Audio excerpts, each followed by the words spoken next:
आलेले नाहीयेत। या अर्थसंकल्पाचं वैशिष्ट्य म्हणजे महिलांना जरा थोडंसं एक मतदानात आपल्या बाजूला करून घेण्याचा एक प्रयत्न, केविलवाणा प्रयत्न केलेला दिसतोय। मी आधीच म्हटलं होतं की महिलांसाठी लाडकी लेक किंवा लाडकी बहीण ही योजना आणत असेल तर जरूर आणा, आम्ही स्वागत करतो।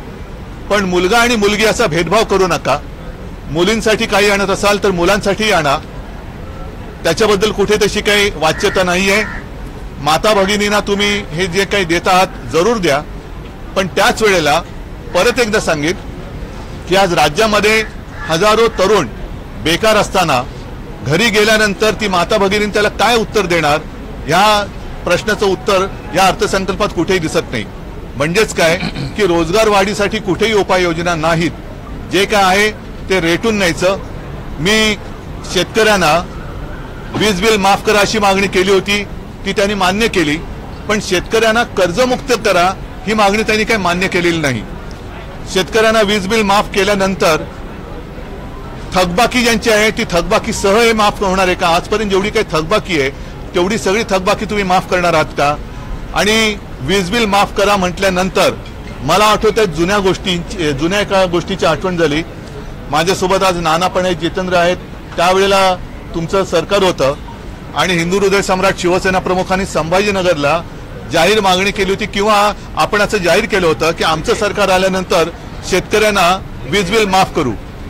तत्कालीन मुख्यमंत्री सुशील कुमार शिंदे होते, ते तत्कालीन होते आणि त्यांनी तत्काळ ती मागणी मान्य करून निवडणुकीच्या आधी शून्य रकमेची बिलं ही शेतकऱ्याला द्यायला सुरुवात केली। त्याच्यानंतर निवडणुका झाल्या, पुन्हा एकदा काँग्रेसचं सरकार आलं, विलासराव देशमुख मुख्यमंत्री झाले आणि निवडणूक झाल्यानंतर महिनाभरानंतर दामदुपटीने वीज भरणा करा नाहीतर तुमचं कनेक्शन कापून टाकू ही दरडावणी सुरू झाली। मला असं वाटतं तशीच ही थोडीशी गोष्ट दिसते, कारण वीज बिल माफ केल्यानंतर इतर जे काही शेतकऱ्यांचे प्रश्न आहेत, बी बियाणं आहे, इतर शेतीचे अवजार आहेत, आम्ही आमच्या लोकसभेच्या वचननाम्यात म्हटलं होतं की या सगळ्यांवरचा जीएसटी आम्ही माफ करू। कारण शेतकऱ्यांचं जे गणित आहे त्यांनी सांगितलं होतं की तुम्ही म्हणजे हे केंद्र सरकार दरवर्षी 6,000 रुपये जर शेतकऱ्याला देत असेल तर साधी गोष्ट त्यांनी सांगितली होती की जर वर्षाला 1 लाखाचं खत शेतकऱ्याला लागत असेल, आता किती टक्के त्याच्यावर जीएसटी मला वाटतं थोडी कमी केली होती, आता 5% आहे, पण नाहीतर 18% जीएसटी खतावरती होती। म्हणजे काय, 1 लाखाचं खत विकत घेतलं तर 18,000 रुपये त्या खतापोटीच खताच्या रकमेतूनच सरकारकडे जमा होतात आणि 18,000 कोटीतून 6,000 कोटी तुम्ही देणार, म्हणजे 12,000 हे आमचेच तुमच्याकडे बाकी आहेत। असे सगळ्यांवरती म्हणजे बी बियाणे असेल, खतं आहेत, काही जंतुनाशक फवारण्या आहेत, त्याच्यानंतर कृषी पंप आहेत, ही सगळी म्हणजे शेतकऱ्याला एका बाजूने लुटायचं आणि दुसऱ्या बाजूने उदारपणाचा आव आणायचा, हा सगळा आव, हे सगळं ढोंग हे शेतकरी भोगतायत। आणि जर या सरकारला असं वाटत असेल की अशा काही खोट्या मलमपट्ट्या दाखवण्यासारखं केलं तर हे सगळे चिडलेले लोक शांत होतील, अजिबात होणार नाही। शेतकरी आणि संपूर्ण महाराष्ट्रातली जनता पुन्हा वाट बघते की विधानसभेच्या निवडणुका कधी होत आहेत। आणि मला खात्री आहे की ह्यांचं हे काही ढोंग आहे, आपण दरवेळेला असं म्हणतो ना की लबाडा घरचा अवताण, जेवल्याशिवाय खरं मानायचं नाही, तर हे लबाडा घरचा अवताण आहे, या खोट्या गोष्टी आहेत। आणि या सगळ्या थापा जसं अच्छे दिन आएंगे, 15 लाख रुपये येतील, आता कोणी त्याच्याबद्दल बोलत नाही, तसं निवडणूक झाल्यानंतर हे सांगतील, हे तर जुमले होते। माझं तर मत आहे की अर्थसंकल्प आहे का जुमला संकल्प आहे, त्या जुमलाबाजीला आता लोक भीक घालणार नाहीत। यांनी कितीही काही करण्याचा आव आणला तरी सुद्धा जनता याला फसणार नाही आणि जनता महाराष्ट्र लुटणाऱ्यांना पुन्हा एकदा निवडून देईल असं मला काय वाटत नाही।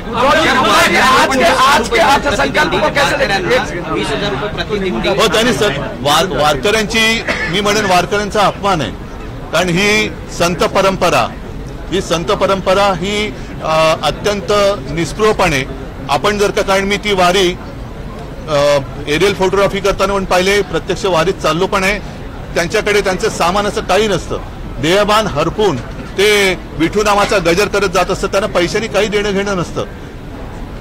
पण आता ती सुद्धा विकत घेण्याची परंपरा हे सुरू करते की काय, कारण 1000 वर्षांची ही परंपरा आहे, 700-800 ते 1000 वर्षाची, आजपर्यंत त्यांना कुठेही तशी काही कोणी गरज लागली, कारण त्यांचं सगळं काय असतं तो विठुराय आहे।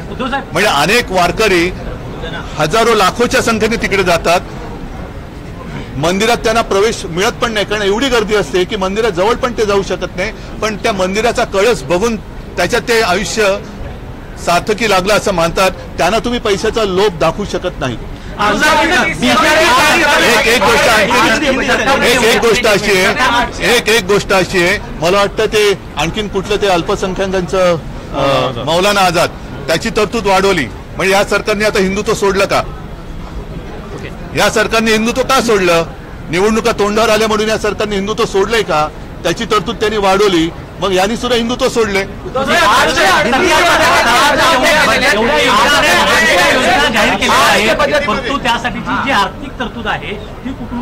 आर्थिक तरतुदीबद्दल कुठेही याच्याबद्दल उल्लेख नाही. म्हणजेच काय, हे गाजराची पुंगी ज्याला म्हणतो, वाजली तर वाजली नाही तर मोडून खाल्ली, हा गाजरांचा अर्थसंकल्प आहे. गाजर दाखवण्याचा प्रकार आहे. आर्थिक तरतूद याच्यामध्ये कुठेही दाखवलेली नाहीये.